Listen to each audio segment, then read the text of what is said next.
Previously on Battlestar Galactica.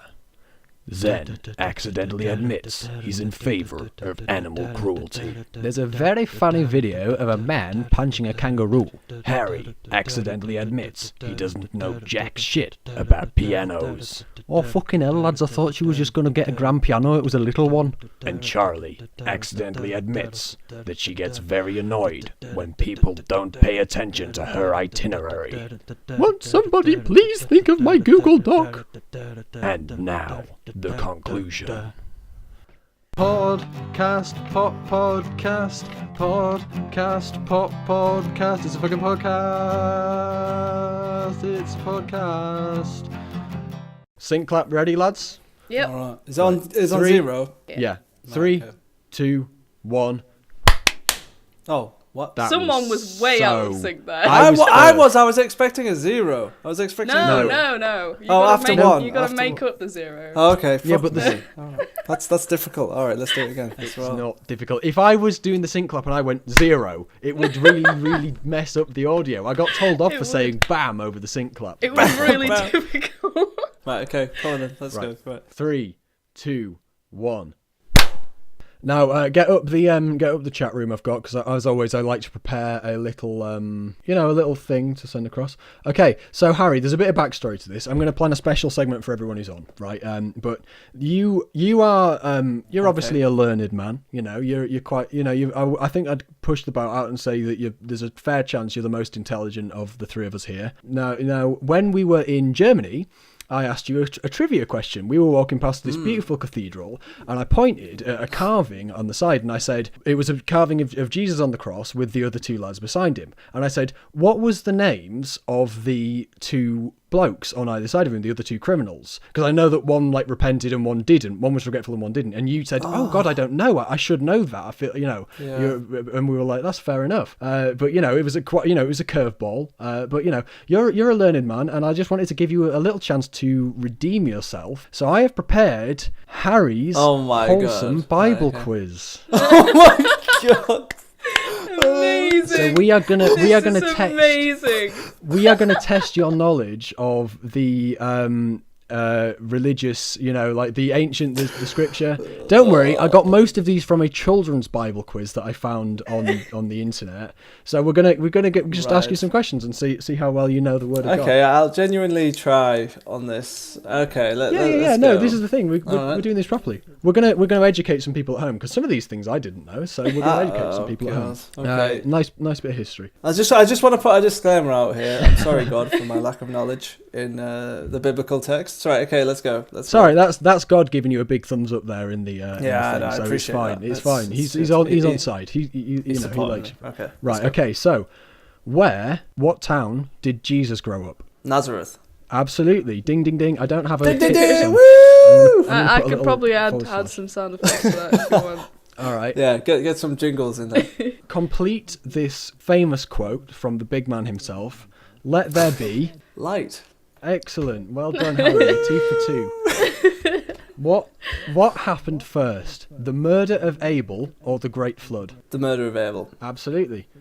You're doing great. Just before we continue, yeah. Did you know that is the Command and Conquer law? You'll know this, but not other people. No, I don't. I don't know shit about Command Brotherhood of Cain. He's based on the biblical text, because it's the land of Nod, and it's the Brotherhood of Nod, and the leader is Cain. And it's based on the Bible. Shit. In Command and Conquer. There you go. Here I thought it was just all about fucking Soviets. Blowing shit up. Yeah. No, there you go. Well done. See, you learned me something there. You did. You learned it. In Right. what modern day country is Mount Sinai located?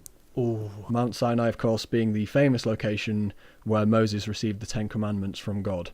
I want to say Egypt. It is in Egypt. The clue is in the name. It's the Sinai Peninsula, which is in Egypt. I should be on Eggheads. You're doing really well, by the way. You've got everything right so far. There's only 10 questions, although one of them is a big one. How many people were saved on the ark? Oh, people? People, not animals. People. Oh, fuck. I think 4. It was actually 8, which I did not know that. That learned me something there. At least it's binary. If I go one more bit, we're on 8, right? Yeah. So. It's fine, yeah. Okay, cool. Well 8. done. All right, okay. That's fine. Close. You're doing pretty well. That's the only one you've got long. Okay. Right. Who said to Samuel, "A person sees what is in front of his eyes, but God sees the heart"? You know, I don't know, so I'm just going to say Jesus. Well, now that's really, really complicated matters. No, I'm serious. That's really, really complicated matters because the answer was God. So Jesus both did and didn't say it because he is God, but he is himself, but he's not also, God. So that I'm going to go ahead and say you've got. You'll get one. You get 1/3 of a point, given that Jesus is 1/3 of God. All right. Okay. You got 1/3 of a point for that. Yeah, true. Fair. I'll take. I like how you're taking that as fact. He's 1/3 of God. Hey, he is. That's the Trinity. Father, the Son, the Holy Spirit. All right. Bloody heretic! Yeah. So what's the Burn heretic? Sorry, I've got to stop yelling into the microphone. I'd like to state for the record that was a Warhammer 40k joke. Yeah. I'm not calling for a crusade. So you're on 4 1/3 points, which, quite frankly, Harry, I didn't think was going to be possible. But you did cool. it. Nice. This is a good one. In the Bible, the Nephilim are referred to as A, sons of God, B, angels of God, or C, sons of Israel. Oh, it's got to be B or C. One. B. The answer is, in fact, all 3 in different translations of the Bible. So you are correct. They are referred to angels of God, but in different translations, they are also referred to as sons of God and sons of Israel. So there you go, you did it. So could I technically not get that question wrong? Yeah, that was a little bit of a curveball. I thought about putting in another one, which was like just actually wrong, but like I don't know, effort. Sons of the Harlem Globetrotters or something. But I thought that might sort of sour the tone a bit. It would be irreverent, is what I'm saying. Mother Teresa, born in what state that existed at the time? Was it A, the Ottoman Empire, B, the Russian Empire, or C, the Austro-Hungarian Empire? Ottoman Empire. Absolutely, bang on. I presume it was the Balkans, right? Yeah, I think so. I like how Charlie answered that, as if you fucking know. What? I can't have knowledge. No, you're not allowed, heretic. Heretic. No, we're not going there again. Not going down that route again. There's only 2 questions left, Harry, but this is a big one, all right, mate. And you're gonna get like, I don't know, let's say 1/3 of a point for every one of these that you get. And I'm going to read it as it is written here on my text document. Name the 10 commandments, bitch. No 10 commandments. Okay. Thou shalt not steal. Yeah. Thou shalt not kill or murder, depending on the... I'm going to give you some leeway because, different wording. Thou shalt not sleep with another man's wife. Is it like adultery or something? There's an adultery. Yeah, thou shalt not commit adultery, yeah. Yeah, I didn't think they'd use adultery, so I just thought I'd go... Yeah. Go on, it's fine. Oh, fuck. Thou shalt love thy neighbour? Love your neighbour, is that one? No, it's not. That was Jesus. Fucking hell, Jesus. Stop ruining my quiz. You must not give false evidence against your neighbour, but no, you didn't get close. You know, I'm not great with the 10 Commandments. You're doing probably better than I would. I think in real life you're probably quite good with the 10 Commandments, just your knowledge of them, I doubt you go around stabbing people, so, you're probably quite good at them in practice. Thou shall help the needy? No, that's definitely not one. No, that's not one. God, I couldn't go on a TV quiz show, When you delay and I answer something, I know I've got it wrong. I feel like I've got a pit in my stomach. I'm like, no, it's wrong. Especially because God's judging me. That thumbs up is certainly going to rotate shortly. God's not judging you, but we are. Is the one about faith, like thou shall be faithful? I'm so bad at the 10 Commandments. Well, I must say, I think it must be quite tricky because the list I got from the internet is not like how I remember them. For instance, there's not a single use of the word thou, which is, Really? It's because it's different translations, isn't it? So it's all you shall not do this, or okay, you go on must then. not. So I'll claim those because I don't know what else. Go on. Right. You shall have no other gods but me. You shall not make yourself any idol, nor bow down to it, nor worship it. You shall not misuse the name of God, the name of Lord your God. So blasphemy, basically. Yeah, cheeky bit of blasphemy. You shall remember and keep the Sabbath day holy. It's a bit of a mouthful reading these. God. Respect your father and mother. I like how I just broke one of the commandments. What? I just blasphemed. I was like, God, Like that one. Taking the Lord's name in vain. It's not good. I'm going to get smited. You must not be envious of your neighbour's goods. You should not be envious of his house or his wife, nor anything that belongs to your neighbour. I think that one is was that usually... one commandment? That one I think is usually thou shalt not covet thy neighbour's oxen or something. Yeah, yes, it is. That is it. Yeah. You did pretty well. You got because I said I'd give you a third of a point for all of them you could remember. You've got one whole point there, which is good because that makes the math nice and easy. And the last question, Harry, this is my favourite Bible verse, okay? And I'm going to see, this is very close to my heart, and I'm going to see if you can name it, okay? Your favourite one? Okay, it's my favourite People have favourite Bible verses, that's normal. Okay, go on. Ezekiel 4:12. What is Ezekiel 4:12? I'll give you 10 points if you get this right. All right. Do you remember any Ezekiel? Take a shot in the dark. I don't remember any. I know like Gospels more than anything. Like if you hit me with the Gospel of Mark, I might have been able to get it. But no, I'm afraid that the Gospel of Mark is not my favourite. Okay, this is Ezekiel 4:12. And thou shalt eat it as barley cakes, and thou shalt bake it with the dung that cometh out of a man in their sight. Amen. Christ. Don't take the Lord's name in vain. We've been through this. You got 7 points in that, and the verdict is medium Christendom. That's the medal. You achieved medium Christendom, Harry. To be honest, mate, you did really fucking well. They were like some really hard ones. I should say that a lot of them were from a children's Bible quiz, but not all of them. I think, but they're religious children. So I mean, the Mother Teresa one, like, I'm very impressed you got that because I had no idea. So that's fair. You did proper good. Well done. That was Harry's Wholesome Bible Quiz. Tune in next week. Can I Deus Vult? No Deus Vulting. Oh, okay. God, you know what? God does not will it, but you know what God does will? That's right. It's Gin Quest Part 3. Are you ready to move on to the final segment of our podcast so Harry can go and have a lie down and a drink after he's had to deal with me? Previously on Battlestar Galactica, Charlotte Ginsbury, a top-level gin-based researcher, was confronted by an evil heretic from the Vodkonian Revolutionary Front who sought to overthrow the world of gin and replace it with vodka in its place, which of course would be terrible because vodka's shit. She was then transported to a secret location under the sea by a mysterious man who was wearing a hoodie and had a neon-y face in a smiley. It was very creepy. The place she turned out to be was of course the lost city of Jatlantis, where thousands of years ago it was fabled mankind first developed gin for the first time.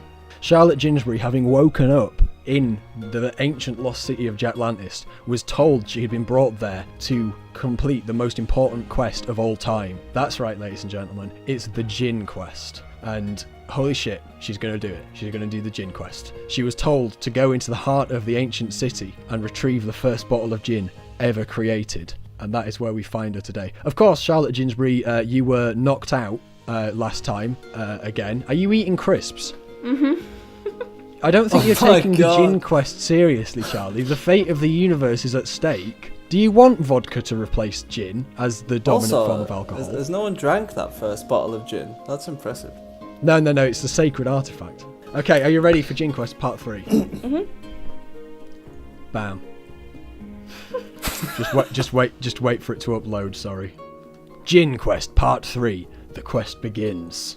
The rest was just filler. Love it. Your neck. Stop interrupting the dramatic music. Gin Quest Part 3. Your name is, once again, Charlotte Ginsbury. You wake up on a comfortable sofa about 3 feet away from where you got knocked out last time. You wonder why it was necessary to knock you out this time. You were quite clearly where he wanted you to be in the first place. You quickly check your pockets to see if you have all of your possessions, which of course you do not because you didn't bring anything with you apart from a revolver which had 2 bullets, and you lost that in the ensuing firefight. You didn't even take your wallet with you to the shop to buy gin. But that's fine, because now you are sat, lying on a sofa, under the waves, beneath the ancient city of Jatlantis, and the mysterious man sees you stirring and looks at you. Hurry, he says, there is precious little time, due to the fact that you were unconscious for several hours for no reason. You must reach the heart of the Jatlantian ruins before my enchantment wears off. He didn't explain what this enchantment was, but, that's the Shakes. He's a mysterious man. He doesn't often do things that make sense, like knocking out Charlotte for the 3rd time in a row for no reason. Seeing that you did not jump on him to ask for that very important prompt of what the enchantment was, he takes you over to the wall opposite the bar where you were sleeping, and he gestures to a cabinet where 4 ornate and fancy fucking weapons are lying in velvet cloth. Here, he says, you must choose wisely which you will take to defend yourself on your journey. There is a bow that is made. All the weapons seem to be made from this beautiful crystalline substance. It's almost as though they're made of glass, and it's almost like you can see a liquid moving around inside these weapons. But of course that would be ridiculous. No one could make powerful weaponry out of gin bottles. But there is a bow which sparkles, a dagger, a sword. The sword, by the way, it looks like a claymore. It looks like a big Scottish claymore, except it seems to have been shrunk down to easily fit in one hand. What a weird sword, you think? Also, there is a wand, which is clear crystal. Crystal. It is clear crystal. I'm not doing accents in Gin Quest, that's very wrong. It's clear crystal and has the familiar gin inside it. He says, you must choose. I will take the bow. You take the bow. He also hands you a quiver of arrows. You take one out and look at it, and you realise that the tip of the arrow is also this thin crystalline substance with, you guess probably it's gin on the inside. You put it back in the quiver.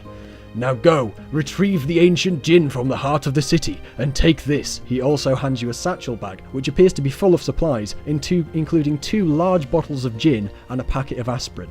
You will need these should you become lost along the way. He takes you to an airlock on the side of the building, and as you were about to ask how you are expected to survive on the bottom of the ocean, he unceremoniously shoves you through and shuts the door behind you.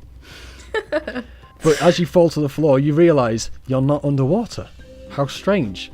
You realise you are stood in what seems to be a tunnel of dry air, safe under the waves and the crashing, crushing pressure of the gin above you. It smells very strongly of alcohol, but you are able to walk safely into the heart of the city, and I'm going to need you to roll me a perception check. Do you need your stats again? Here, have your stats sheet. I rolled an 8. Excellent. You see shapes moving. Oh, apparently the upload failed. Weird. No, it's fine. We can see it. We can see it. We can see it. Okay. Yeah. Gin Quest Part 3. The upload did not fail. You can see shapes moving in the ruins. Strange creatures slithering around outside the safe tunnel of no gin, where you can actually breathe. You are threatened by them, and you are a bit weirded out because they look all scaly and slimy and shit, with big eyes, and some of them have like different appendages strapped to them. I don't know. And you move on. You don't concern yourself with it. You have somewhere to be before the enchantment holding back the gin wears off. So you walk into the heart of the city, and when you find your way there, the bubble of clear air expands to encompass a huge building.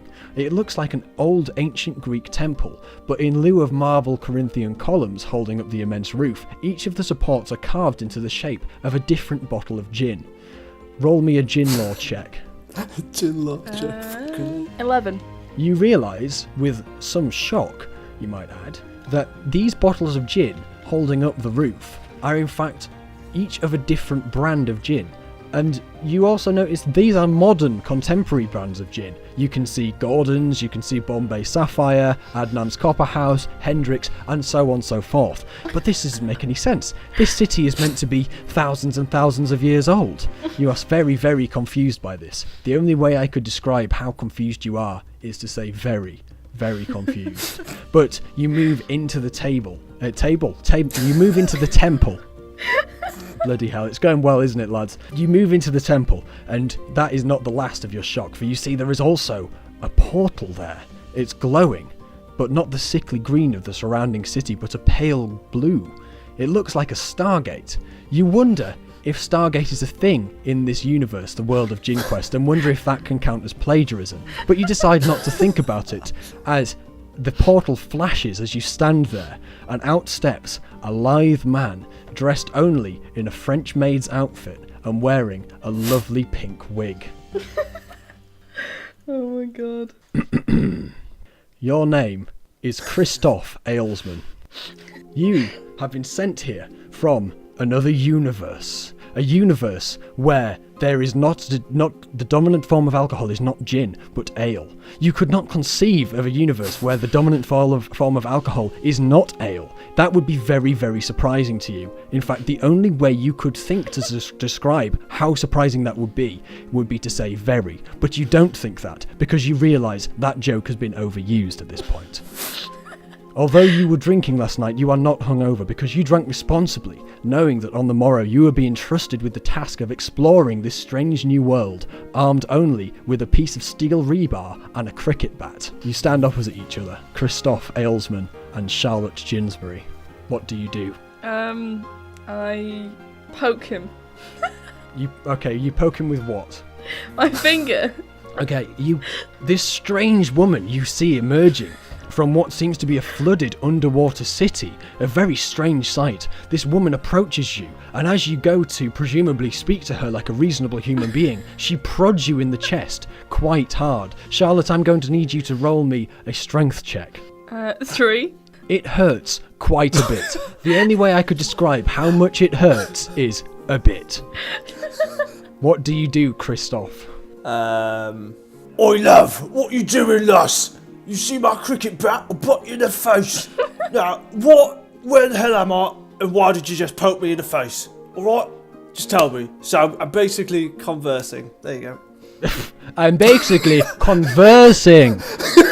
Do you understand me, strange native? Your Newcastle accent is quite strong, but I do understand you. You are both amazed by the fact that you are both speaking English and wonder what sort of plot hole that might create in future. It's the alcohol. It's the alcohol. That's the reason. So yes, I want to know where I am, where I've landed, and what's going on. Explain, Charlotte, what's happening.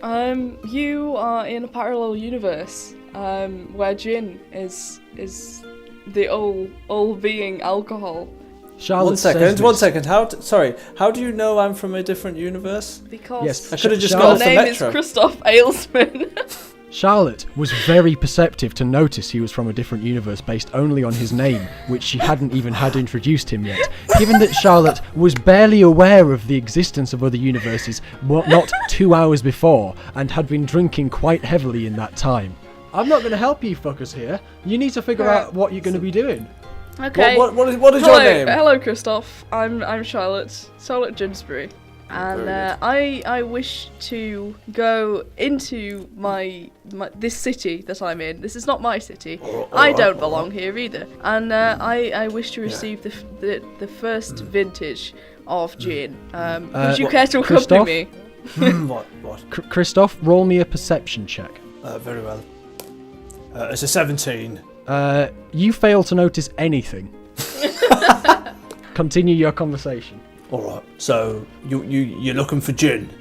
I am indeed. That was lost a long time ago. Ooh, I like this. In the ales universe. The vodka revolution came and took all the other spirits away. They left the ale. They know we needed it, but everything else is gone. Do you have any gin? By any chance? I haven't had any in a while. Holy shit, I need to write this down. This is some serious world building going on right here. Why of course you can have some gin, Christoph. I believe I have 2 bottles of it. Do you have a glass? No, do you I'll have just any swig, tonic? if you don't mind. Charlotte? Let's have a swig. Roll me a perception check. 11. You notice what Christoph failed to. As you offer him a glass and realise you don't have any, and he says he'd rather just swig it from the bottle, you realise in fact that on the table next to you in the temple near the portal there are in fact 2 glasses, perfectly preserved glasses, standing next to a bottle of gin. Oh, well, I mean, why drink my gin? There's perfectly good free gin. Please sit down. I'll pour you a glass. There is no way to sit. A full pint of gin. I don't see any chairs, love. I mean, just take the glass and sit Alright, cross-legged on the floor. I'm not a baby, alright? I'll stand against the fucking wall. Just give me the gin, alright? Charlotte, I'm going to need you to roll me a perception check. 4. You are quite perceptive and notice that he's telling the truth. He is in fact not a baby. So, do you mind if I drink this now? Charlotte, I presume, has taken the bottle of gin off the table. I Is that have. right? You go to open the gin and pour it for the nice gentleman, very strange gentleman with a very strong accent, I might say, but the nice gentleman nonetheless, who has just come through the portal. But you look at the bottle, there's something strange about it, and you realise that gin you are holding is the first vintage you were sent here to retrieve. It was actually just on a table. You did it. You completed the first leg, the first trial, and proved yourself worthy to take on the gin quest, but you barely noticed it for fucking ages. Oh, well, fuck me, mate. Doing this gin quest is easy. I'm just gonna walk back. See you, Christoph. Could I not have that bottle of gin? No, please? no, you Why- can't why have not? Christoph gets increasingly annoyed at the lack of gin, and Charlotte turns to leave in a bit of a weird fashion, having just met the first inter-universal traveller I think any human has seen in thousands of years. You realise, as you turn to leave, that your path is blocked by 3 various creatures of the deep. If you look at the oh crap, how do I make this in universe? The poster for the Gin Quest Part 3 that the old man definitely gave you and isn't just on our Discord, you will see that there are 3 different varieties of creature blocking your exit, and you can tell they wish to challenge you to some sort of fight, as though this was Scott Pilgrim or something. Sounds alright to me. They look a bit vicious, Charlotte. I'll just give you my cricket bat. You got any weapon on you? I have 2 bottles of gin. That's Right, weapon don't enough. smash You that. have the fucking bow. Oh yeah, I do have the bow. Alright, I have a weapon on me. That's fine. I'd like to say, for the record, okay, we're entering a new phase of Gin Quest here, where there is going to be combat, and you're going to have a turn order here, okay? It's Okay, you yeah, two sounds versus good. these 3. And I will also like to say that death is a thing. I am not going to just save you like I did when you opened the window, okay? So this is a proper fight, this is, alright, lads? Death is a thing in the world of Gin Quest. Alright, Christoph, having the best reflexes, Christoph Aylesman is the first to react. Nice. Do I need to roll a dice, or do I just punch them? Well, tell me what you're going to do first. Alright, well, I'm going to chuck my rebar down, because cricket's obviously a favourite. I'm going to chuck that back down. Yeah, see, Right, the rebar down. I'm hitting gonna someone get my with a bat. piece of rebar, just not cricket, you see. No, it's not. It's not cricket at all. So I'm going to get my cricket bat, 2 hands, obviously pointy end at the front, and I'm going to take a swing at that one that looks like he's out of fucking Alien. I don't know if you have that in this universe, but we do. Right. What, the top right one? Yeah, let's fuck him up. Yeah. Yeah, alright. Yeah. You go to, as you say, Christoph Aylesman takes aim to, as he says, fuck him up. I need you to roll me a strength check with an advantage, because you also have skills in cricket, and that means if it's an advantage, you get a 2-point leeway. So you need to roll under 12 in order to fuck him up. Unfortunately, I rolled a 14. Oh, Christoph hits the creature, but the creature has recoiled just in time. It sort of bats him in the face, and he looks quite uncomfortable, but it does no damage. It is now Charlotte's turn to act. I take one of my 2 gin bottles. I dip my arrow into the top of it. Okay, right, good. That's fine. Yeah, That's fine. And then I put the top back on the gin bottle, and then I aim my bow. I pull it up to my eye, as you do to aim with a bow, and then I also aim for the same creature as Christoph. Yeah. Okay. Right. I Roll me a reflexes check with an advantage. 18. You, much like when you fired the revolver first time in the game, it goes fucking nowhere near your target. In fact, that shot was so bad, I think I'm going to say it hits one of the other sea creatures. As the arrow impacts it, the glass pierces its misshapen monstery chest, It's the fish monster one on the left, I've decided. And the arrow penetrates deep, and you can see that the glass shatters as it enters, not only creating a sort of mini fragmentation effect, but also releasing the powerful djinn inside the arrow, and the creature staggers and dies instantly. He had a lot of health points. The only way I could describe how many health points he had would be to say a lot, but this arrow has in one fell swoop killed the monster. You now have 9 arrows left, and it is now their turn. Djinn Quest, of course. In the world of Djinn Quest, you are both very knowledgeable people. You know that combat always takes the form of a turn-based strategy, where all the other actors will patiently wait for their turn, allowing themselves to be smacked in the face unless they roll high enough on an evasion roll. It's very polite. Everyone does this, even the horrible sea monsters. It's good sport. So the one that stood in front of Christoph takes a big swing at you, and Christoph, I'm going to need you to roll me. I'm going to say you can roll me on any skill how you're going to defend yourself. But you have to make a case for it. Can't say I'm going to go and play a game of cricket. You have to make a case. No, what a stupid bloody runner this guy is. I mean, that's not even fucking clever, is it? I'm going to do a reflex check. I'm going to do a forward drive with me back. And in turn, that moves me forward. So the alien, where the sea monster, will hopefully attack forward where I previously was. Does that sound alright? That sounds proper right. Good, that does, mate. Roll me reflexes with no advantage.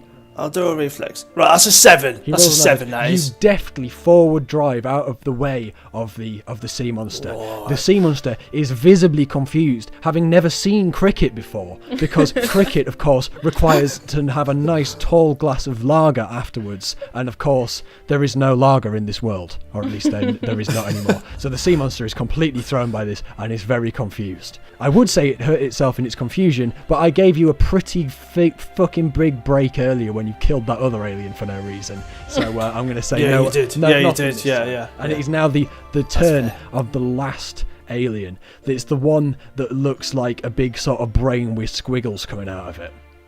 And instead of moving from its position at the back of the formation, it simply transfixes you, Charlotte, in a deathly gaze, and you can feel a pressure building inside your head until it's almost too much to bear. He's doing some sort of mad psychic attack on you, which of course, being a top-level djinn-based researcher, you know certain forms of alcohol can in fact make psychic abilities happen in rare people. But this isn't a djinn creature, this is an absinthe monster, an absinthian, and you have no idea what foul magic he is drawing for, other than to say it's probably based in absinthe.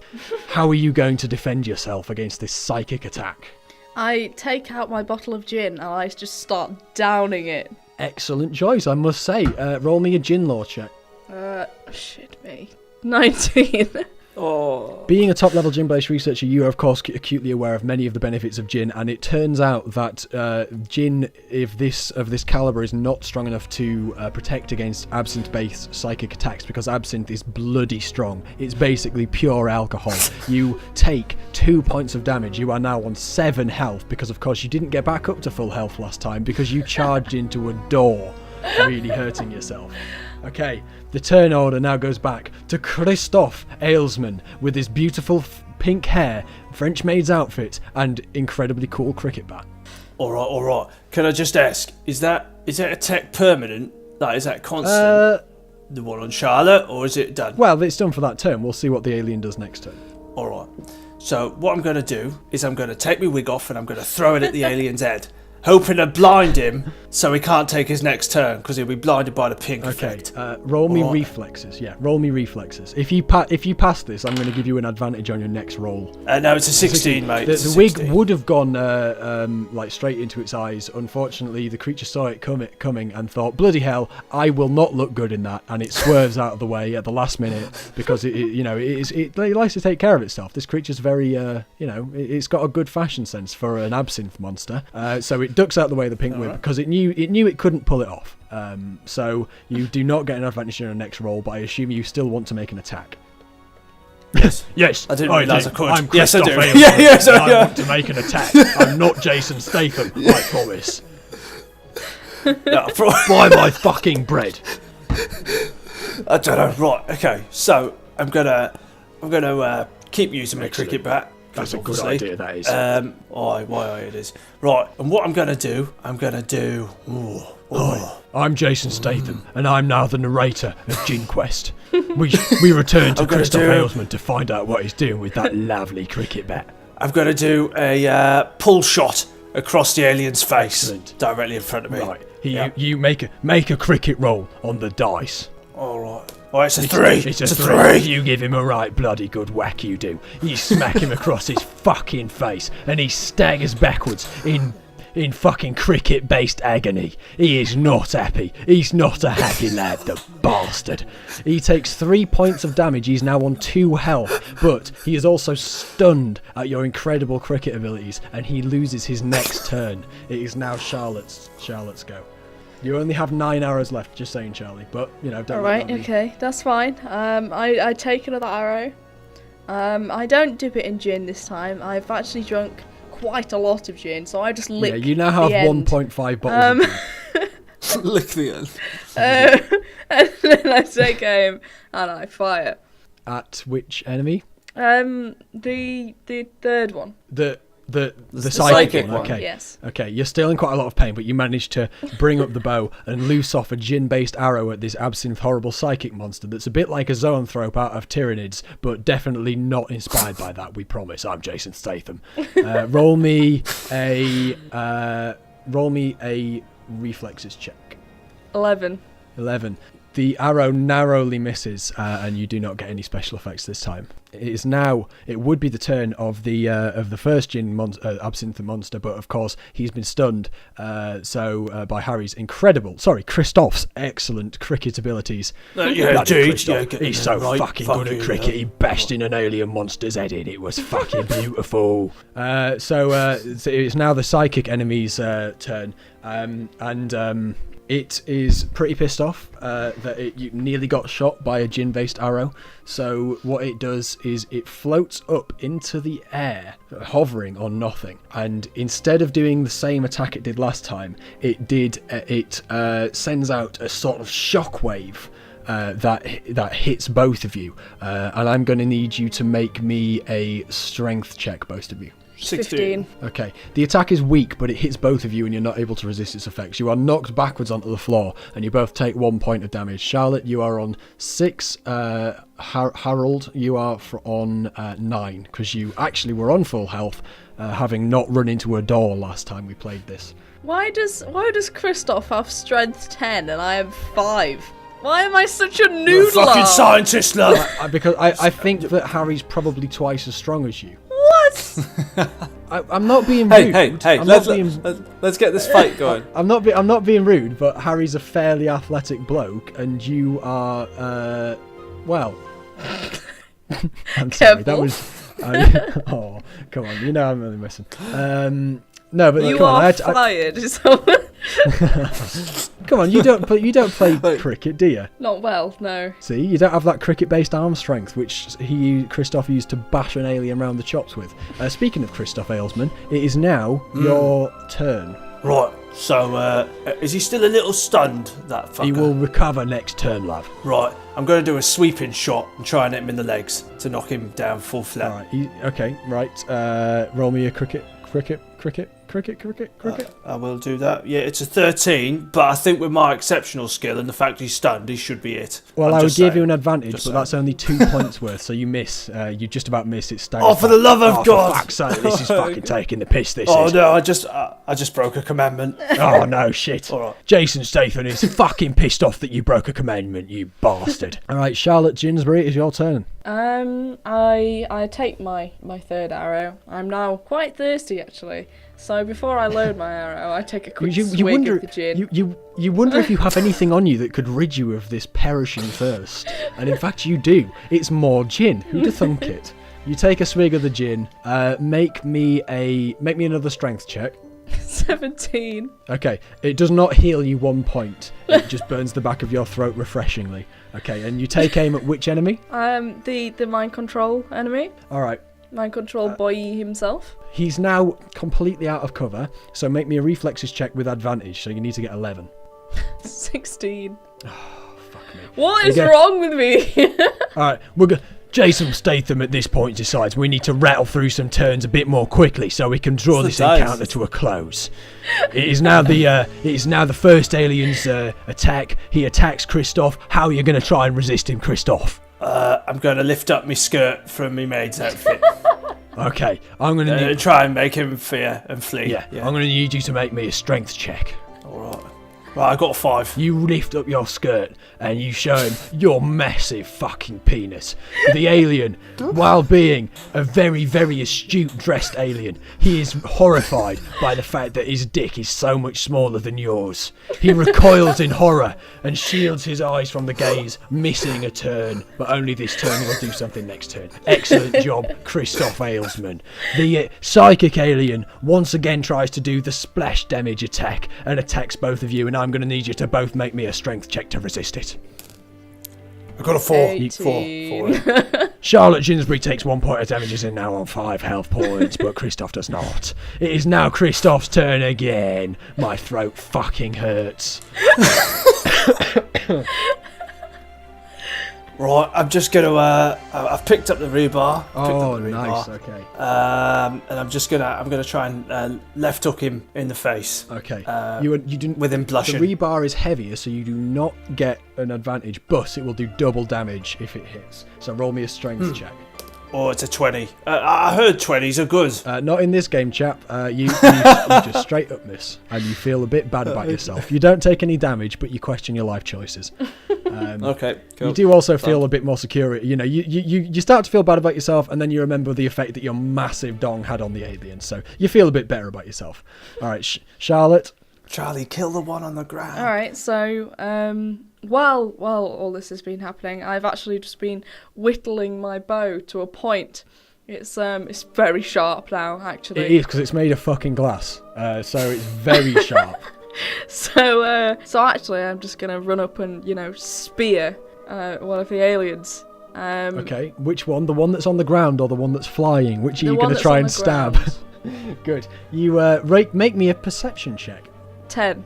Oh, very good. You notice that the alien, you notice in time, combat obviously moves very quickly, and you see that the alien has been recoiling in horror from its own inadequacies, and it's not looking. It has its hands across its eyes, and because you were so perceptive, you managed to run forward and stab him while he was blind and couldn't see you coming. Stab him up in the armpit with your bow. He's already been bashed across the face. He's now been stabbed in the armpit and thoroughly humiliated. He's having a bad day. And he fucking dies. You did it.